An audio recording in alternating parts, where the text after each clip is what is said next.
Hello, everyone, and welcome to the first of our WUSSY Quarantine Chats. My name is Ivy Fischer, and I am joined by the lovely mother of the House of Alxndr, Taylor Alexander. Hi, thank you for having me. Hi, Taylor. How are you doing? I am doing as much as I can, and that's all there is I can say on this lovely Monday evening. How about you? How are you doing? I'm okay. Coronisha is like really like it's put me through the ringer. But I've been happy to have like the little projects that I've been doing lately to Mhm. like give me sort of like peace of mind and stuff. So it's been good. Oh, that's good. Mhm. Yay. Have you had any like sort of projects like that that you've been doing in quarantine that you've been able to accomplish? All throughout quarantine, I've really been just focusing on finishing my album and kind of like learning some things that I didn't have the time to before quarantine, more like video editing and cooking, things like that. But other than that, I'm just trying to stay afloat, happy. I smoke way too much at nights, but it's whatever I can do to make it through. Right, and that is on period. That's on Period. that's on medication.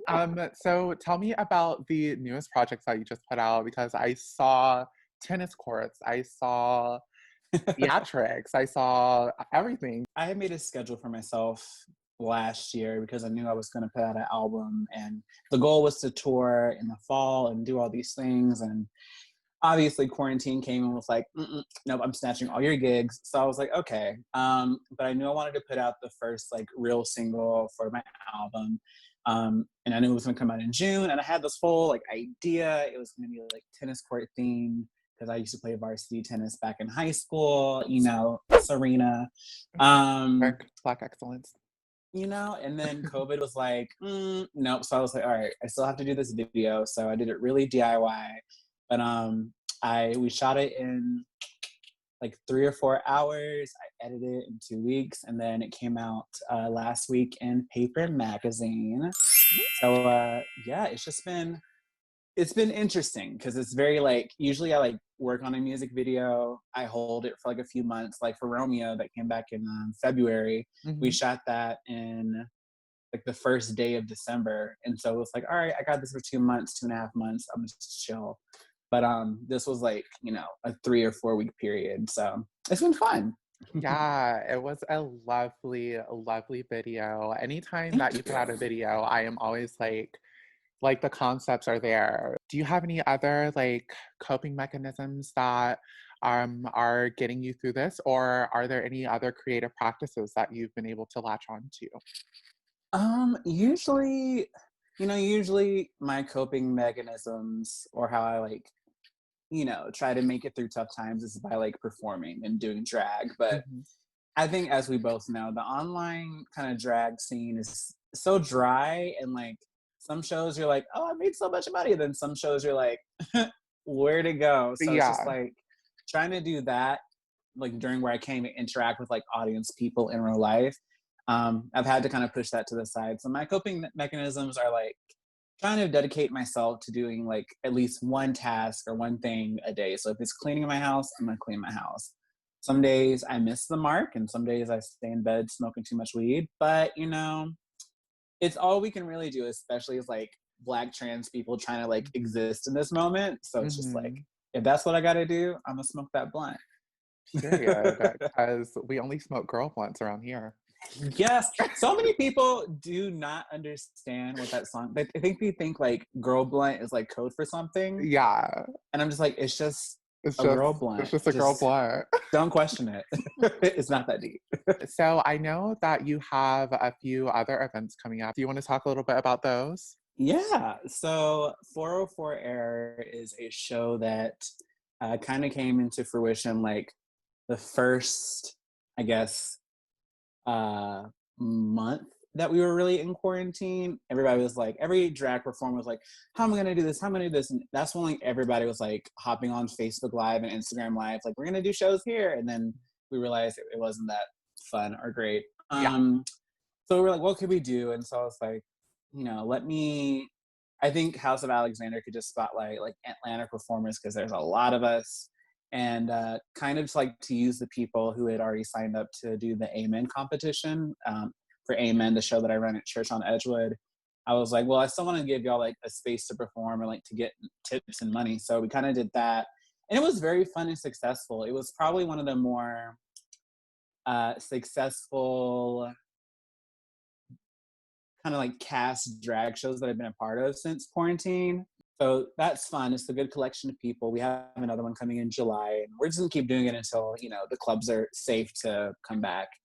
And then as far as Southern Pride Queer Pride, of course, we usually have our 5-day festival at the end of June, but because of COVID-19, I don't want any queer and trans people getting sick and like harming or like risking their health just to socialize and go to like a festival. So it's going to be online. It's 2 days. It's a hot sauce dance party on Friday, and then we have workshops during Saturday and Sweet Tea, a queer variety show at the end of Saturday. And so we're getting all those things connected. I'm getting all these pre-recorded videos from like DJs and performers. So that's really fun right now. But it actually won't be the only festival we do this year. We're actually going to do another one in September. So that like information should be out like closer to the end of the month, because we were like, we don't know if people even want to go to an online festival. So this is our like, we're testing it out, and if it works, then festival in September. If it doesn't, still festival in September. So we're gonna try to do it. I wanted to, if you're comfortable, just talking a little bit about the most current situation at hand and the assault and attack on Black lives. I know you, as an organizer, you have perspective on how protests should go and just like the meaning behind all of that. I think in terms of like, protesting, political like upheavals, I think right now we're seeing this moment where people are just completely fed up. And I think maybe, comparing this to like the Black Lives Matter like protests of like 2014 through 2016 or whatnot, I think people are way more tired. They're angry. They're seeing all this Black death, across their timelines, and they can't go out and do shit because everything's shut down. A lot of us are unemployed. So it's just like so much frustration at the government, at police, at like the systems that have never worked for us. And I think that it's really beautiful to see people coming together. And I don't know, it's just very, I've noticed like, I've read all your lovely posts on Instagram, and I share so many like similar opinions, because every time like a Black cis het man is killed, I always automatically think, okay, where's the protests? Where are the rallies? Like, how can I use whatever platform I have, as an immunocompromised person to like boost, because I can't always be out in the streets. But then also there's that thought in the back of my head, like, would this person have stood up for like my life as a Black trans person if I was like killed? Was this person somebody who like called out his homeboys when they were being transphobic? And then you hear about, Ayanna Dior, you hear about Tony McDade, you hear about so many like Black trans people who are suffering right now who aren't getting hoisted to the top of the movement like all these other names, like, George Floyd or Ahmaud Arbery. It's just like, we kind of get in this cycle, especially with like Black queer and trans people, of being like, I want to fight and I want to, be in this movement, but does this movement care about me?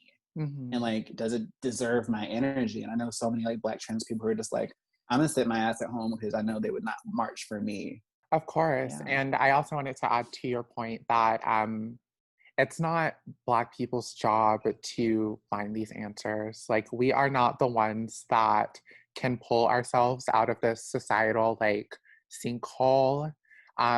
It's really like the white and non-Black allies that have to show up and show out for us, because we are at such a disadvantage. We're at a generational disadvantage due to all of this. We don't know what's going to happen, but I know that staying vigilant and staying aware is key to it all. That's a great ending point, is that we have to stay vigilant. It's worth it to stay vigilant. It's worth it to stay angry. Make sure you rest and take the time that you need for yourself, but that doesn't mean that the fight is over. And I think Mhm. that's from you and from me to everyone that's watching this video.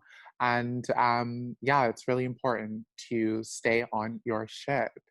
I just want to end it with just like a light note because I don't want you to leave my interview being like, damn, this was bad. So if Taylor Alexander was an ice cream flavor, what would she be?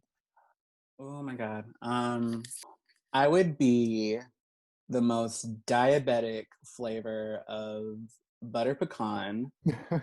Number one, because I'm a Southern queen. I love my sugar, even though I am a diabetic. I'm sweet um, sometimes, but I also have like some rocky elements that like kind of like, give people take some time to process me because I'm very sweet on the outside. I love everybody until you give me a reason not to. And then it's hands. But I would say butter pecan probably. Also because it's just my favorite ice cream Mhm. flavor. So yes. Yummy. Do you have any lasting or like parting words or any thing else that you would like to promote while we're here? Yes. So new song, Say What You Mean, is out now everywhere where music is sold except for Amazon. The video's out on YouTube. You can pre-order my new album 1993 on Bandcamp. It comes out September 11th. I'll be putting out a new song and video every month until it comes out. 404 Air is on Saturday, June 20th at 9 p.m. Eastern Time on Twitch and Facebook. Southern Fried Queer Pride, our 2020 pop-up online festival. You can find everything at southernfriedqueerpride.com. And y'all should be paying Black trans people. Hey, so And that is on Coronisha. period. And that's on the pandemic ruining our lives. Thank you. Pretty much. And it's Taylor Alexander on everything, right? Yes, everywhere: Instagram, Facebook, Twitter, Cash App, Venmo, Zelle. Period. Thank you so much, Taylor. Thank you. And I hope y'all enjoyed this video. Please don't forget to like, comment, and subscribe to WUSSY on YouTube. And I'll see you in the next one. Bye. Bye. I'm so stupid. Okay.